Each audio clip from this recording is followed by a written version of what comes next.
Good morning, students.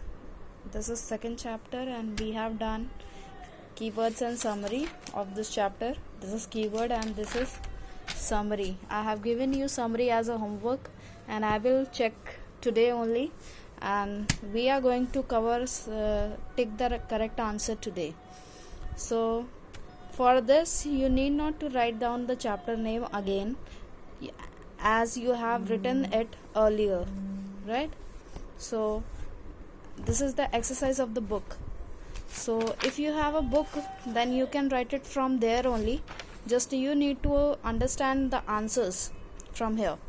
But if you don't have a book, then you have to copy down from the copy itself, right? So this is the questions. We have 5 questions of the tick the right option, and for this I have done this for you. First question is, before we should start, I shall tell you about some basic things that you need to write down the date first, that is 11th May 2020, and write down the page number, right? You need not to write down the chapter's name because you have written earlier, you have written for the first page and need not to write down every page, right? So first you need to write down the main heading of the question, that is take the correct answer with the black pen. As you can see, I have written with the black pen. Okay, you can write down A or question 1, whatever you think so. So take the correct answer. First question is, how many permanent teeth are there in an adult? कितने permanent teeth होते हैं एक adult के अंदर? तो अगर बच्चे के अंदर पूछा होता तो हमारा आंसर 20 होता, ठीक है? अगर बच्चे के अंदर हम कितने दांत होते हैं तो हमारा आंसर 20 होता, लेकिन उसने क्या पूछ लिया है? अडल्ट पूछा है. अडल्ट मतलब बड़े में हमारे पूरे दांत कितने हो जाते हैं? 32 हो जाते हैं. तो 32 इज द राइट आंसर. 32 है ऑप्शन में, 16 है, 20 है, 22 है. तो मैंने ऑप्शन, आपने देखा होगा ऑप्शन पहले फर्स्ट जो चैप्टर में मैंने टिक द करेक्ट आंसर किया था, उसमें मैंने ऑप्शन सामने सामने लिखे थे, मतलब A B C D ऐसे करके.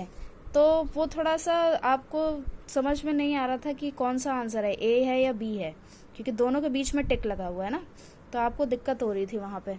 तो ये इस बार मैंने ऐसा किया है कि सबको अलग अलग लाइन्स में लिखा है. देख रहे हो, A B उसके नीचे, C उसके नीचे और D उसके नीचे.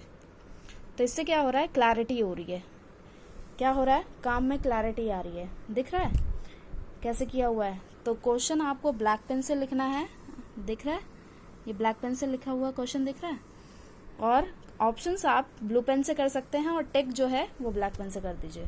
जैसे मैंने किया हुआ है वैसे के वैसे ही लिखना है, ठीक है? Second question, which of the following is not a type of a tooth? इनमें से ऐसा कौन सा ऑप्शन सही है जिसमें जो टूथ नहीं है? ठीक है, टूथ मतलब दांत. तो first one is crown, second one is incisor, canine, molar. हमने इंसीजर पढ़ाई की है, कैनाइन भी पढ़ा है, मोलर भी पढ़ा है, और प्री मोलर होता तो भी वो पढ़ा हुआ है. लेकिन क्राउन क्या एक तरह का दांत है? नहीं, it's a part of tooth. वो क्या है? पार्ट है, लेकिन वो टाइप नहीं है. ठीक है, यहाँ पे क्या पूछ रहा है? टाइप. Is that clear? तो क्राउन इसका सही आंसर हुआ. Third question, how many molars are there in the upper jaw? अब उसने पूछा है कि कितने मोलर्स हैं अपर जॉ में, मतलब ऊपर वाले जॉ में. ठीक है, तो हमारे पास टोटल कितने होते हैं? हमारे पास टोटल होते हैं 12. Is that clear? तो टोटल मोलर्स हमारे पास 12 हैं. तो नीचे कितने होंगे? मैंने बताया था ना, अगर टोटल किया है तो ऊपर और नीचे आधा कर देना है. तो 12 का आधा कितना है? 6. तो that means 6 is the right answer, क्योंकि अपर जॉ पूछा है. अगर उसने पूछा होता how many molars are there in our teeth, set of teeth, है ना, तो फिर हम वहाँ पे आंसर क्या लगाते? 12 लगा देते.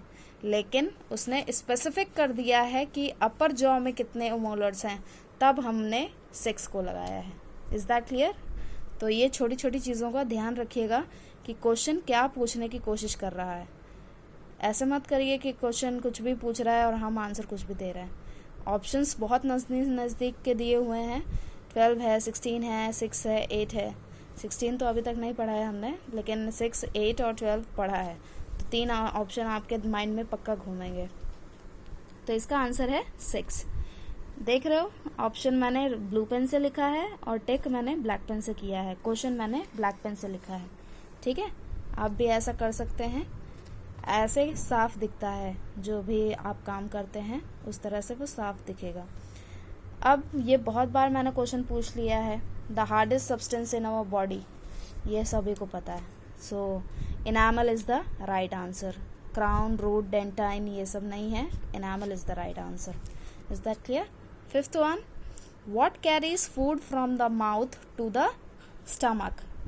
खाने को माउथ से स्टमक तक कौन पहुंचाता है? माउथ से स्टमक तक कौन पहुंचाता है? तो एक पाइप लगी हुई है, उस पाइप का नाम क्या है? एसोफेगस।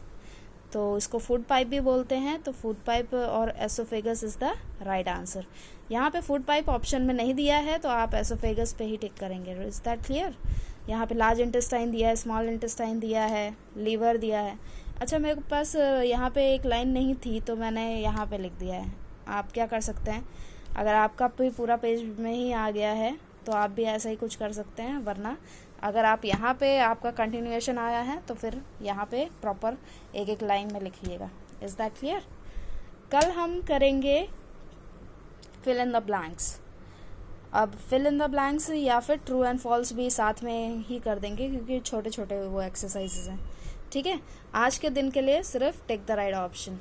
ये क्लियरली आप अपनी नोटबुक में करेंगे with black and blue pen, ध्यान से, और स्पेलिंग मिस्टेक्स नहीं होनी चाहिए। Is that clear? और आपका होमवर्क ये रहेगा कि you have to learn whatever I am giving you.